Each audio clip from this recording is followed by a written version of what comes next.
with open hearts this day. Amen.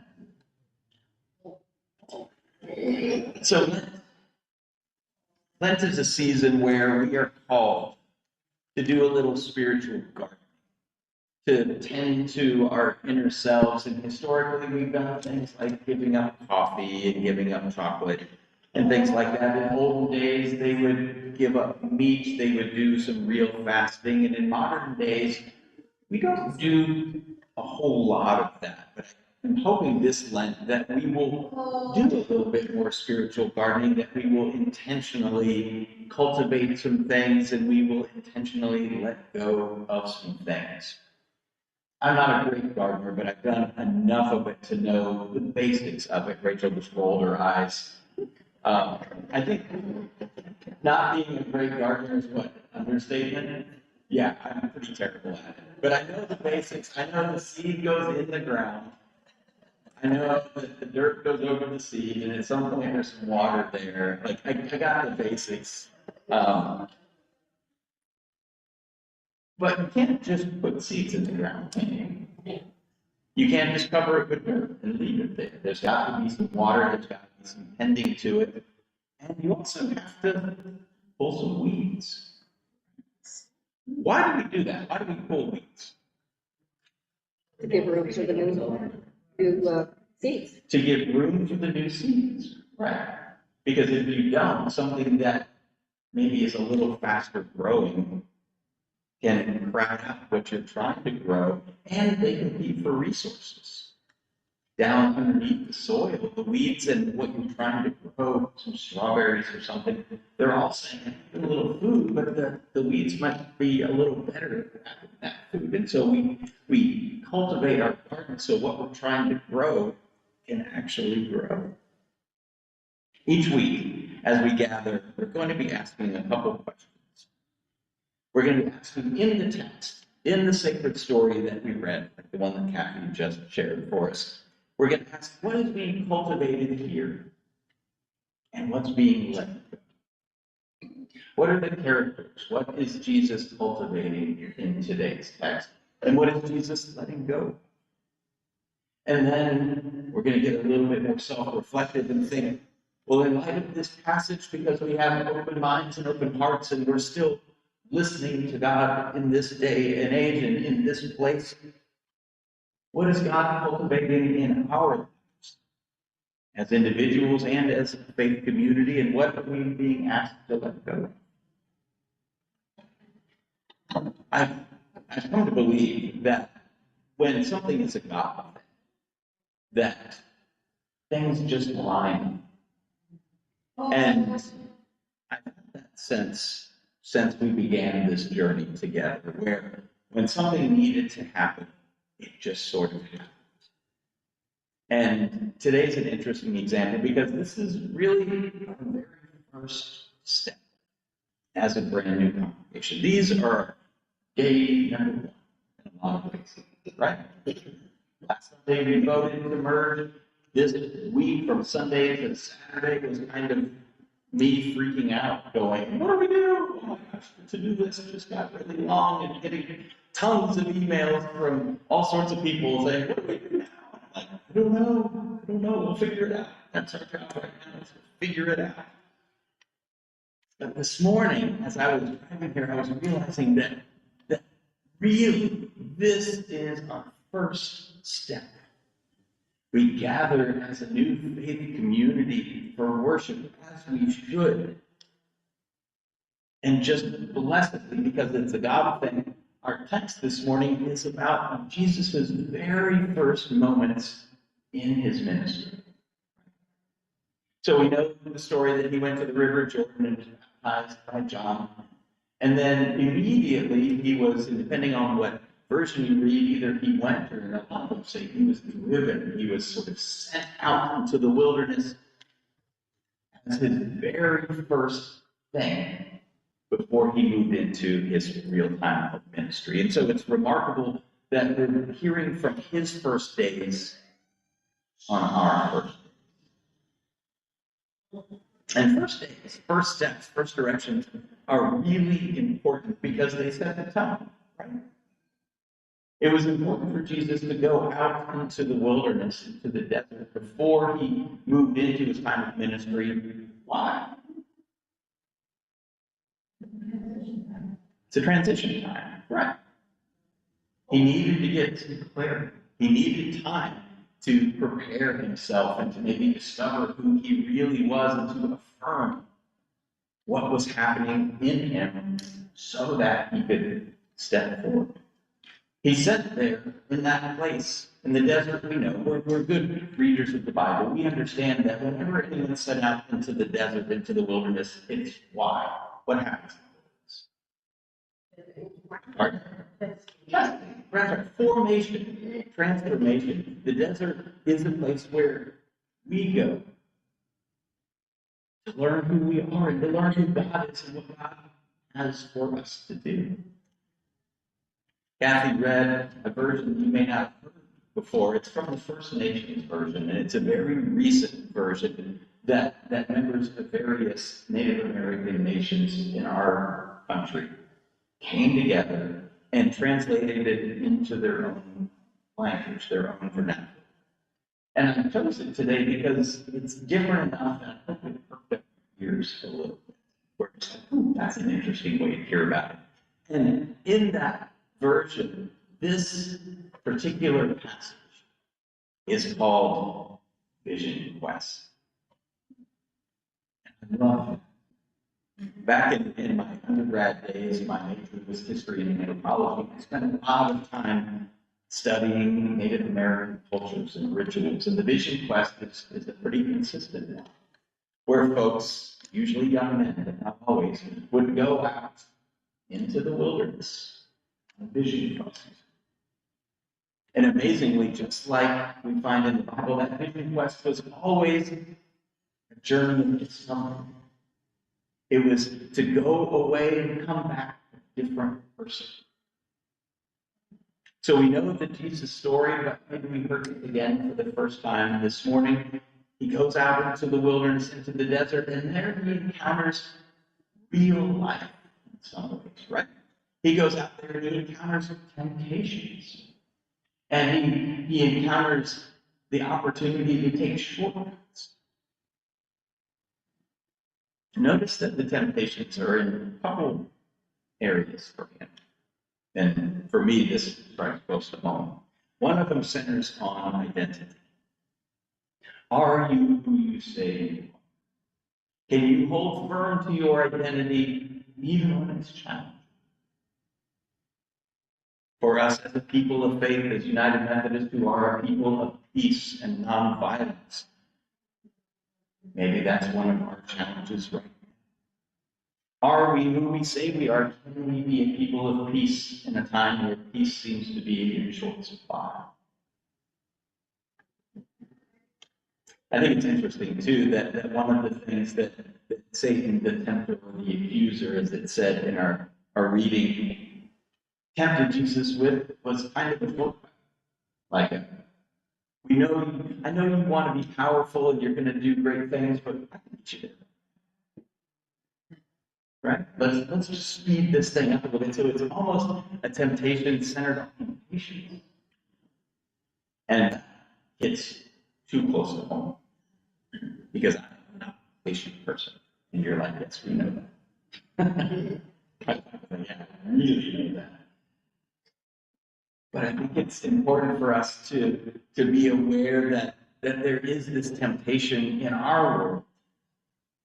Or we get immediate results, right? We are short attention span culture now. And to sound really old, phones haven't done us anything. Social media has not done us anything. Does that sound really old? Does that sound like a grouchy old man? So, I am a grouchy old man.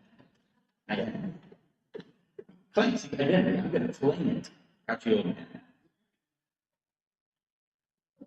I think it's interesting, too, how in this exchange between Jesus and Satan, how wants and needs are kind of confused as well. Jesus is presenting things that are needs. You need this. You need to eat this right now. Jesus is like, I'd like to eat right now, but sure that's a need right now.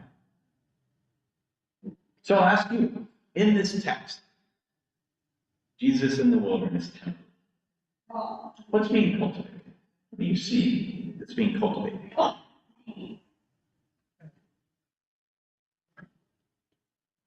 Any thoughts? Partner? Strength. Yeah. I think strength is being cultivated. That's part of what fasting does. It's like going to the gym, resistance, creates strength. What else? What else do we see being cultivated? Patience. That's right. Yeah, that's one of the biggies. It's like, come on, let's get you to the top of the world right now. And Jesus is like, no, not now, not in that way. Faithfulness. Faithfulness. Faithfulness to God. It's a big one. Yeah, Jesus confirming who he is. that's right. Yeah. I mean, part of what's being cultivated is his ownership of who he is in his past. Right?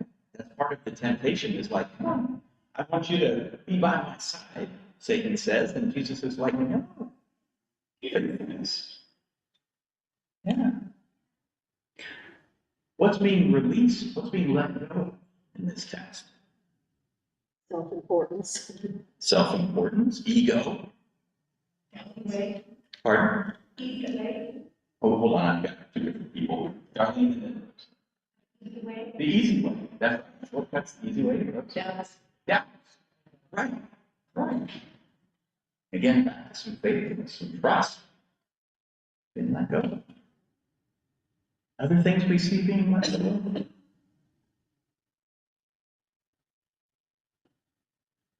So obviously, from the sermon title that is looming large over my shoulders, I think one of the things that's being cultivated here, and we touched on it, is his resilience. He's going to need the resilience in the days to come. So, as one of the very first things that happens in his life after his baptism, after his affirmation, is the seeds are being planted to be resilient. The roots are pushing deep into the soil here so that when things get hard down the road, he's got that to draw from. For Jesus, this resilience comes from saying no. And I think this is a really important part for us to pay attention to right now. Jesus says no. No to the temptations, no to the worldly scripts and worldly things, the worldly rewards. He says no. And that is the ground of his resilience. And so then later in his ministry, when he's tempted again, he can say no. So what are some things that we might need to say no to right now? Indulgence. Indulgence, yeah. We used to do it. Pardon? We used to do it that way. Yeah, I had a good laugh this morning at some of the faces as people came in, especially former Bellevue First folks, pick on you a little bit, and your seat was not where it normally was. I got a few scowls. What did you do to this space? Yeah, Darlene Hampton's right. Always doing it like we've done. I think saying no right now to the addictiveness that is being outraged. I think it is really easy right now to go down a dark path. We watch the news, we can clearly identify them. And while it is good to resist them if them are doing things that strip rights for other people, it is very, but very necessary to make sure that what we do and when we resist things, it's out of a sense of, and not out of a sense of hate and violence. Learning to say no is hugely important. There's lots of resist right now. There's a deep need for us to be resilient people of faith and people of peace. So our resilience, I think, very much needs to be rooted in a willingness at times to say, that is not what God would want. And as Judy pointed out, when she said it's about faithfulness, when Jesus says no to all these temptations, what is he saying yes to? It's a yes to God. He's just saying, no, I'm not going to do that. No, I'm not going to do that because I'm saying yes to God with my whole heart and all that I am. Trust him. It's interesting to me that Jesus is in a very vulnerable position. Right? He's by himself in an unfamiliar place, and the things that we depend on to keep us alive there. He's incredibly vulnerable, but he's not powerless. And I think this is beautiful. That there's great power in saying no to the things that would destroy, and great power in saying yes to God, yes to grace, yes to love, yes to standing firm for what is right and good and graceful. Like Jesus is vulnerable, he is not powerless. And his very first acts are those of trust and devotion. He's developing resilience, saying no to what he needs to so that he can be powerful, saying yes to God. And so a harder question this morning. What do we think God is cultivating in us in this moment? You can answer that as an individual, which is harder, vulnerable, or us as a faith community. Hope. To me, your answer most things. Isn't that cool, by the way?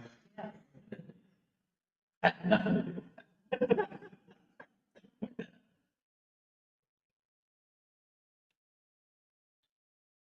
Anything else being cultivated in us here? Pardon? Yeah, friendship, new friendship, new relationships. And I hope when we say things like new friendship relationships, we understand how important those are. Like, that's not a light, trivial thing, because loneliness and all that is so painful and difficult and destructive. Friendships, like, needs to be in sparkling letters with explosions going on. Relationships, being able to connect and depend on one another, it's huge and holy and wonderful. Community. Community, that's right. Enthusiasm. That's right. So what do we call, conversely, this is a question we're going to ask every time, what do we call the let go of?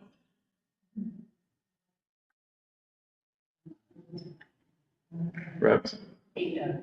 Hate. Yeah. Hopefully there's not a lot of hate here. But no, hate out, especially in the world for folks who think differently than we do. Yeah. Ego. Ego. I think that's an all the time, everywhere. I think we all do. Negative attitude. Negative attitudes. Yeah. Fear. Fear. That's right. In a lot of ways, we're in a bit of a wilderness ourselves. I mean, that's what Lent is about, but we're taking our first steps. And we don't know what next week is going to hold, and next month, and next year. So this is a place in our time of discovery. And so it's really important for us to focus on what we're planting, what we're nurturing as we gather, as we meet. What is our attitude? Diane is exactly right. What are we bringing when we gather? And do we have fears and doubts and anger and things we need to let go of so that we can really show up? In sports. And I almost apologize, I'm such an old John. But like most of my stories are sports stories, and occasionally there's folks here who are very not sporty.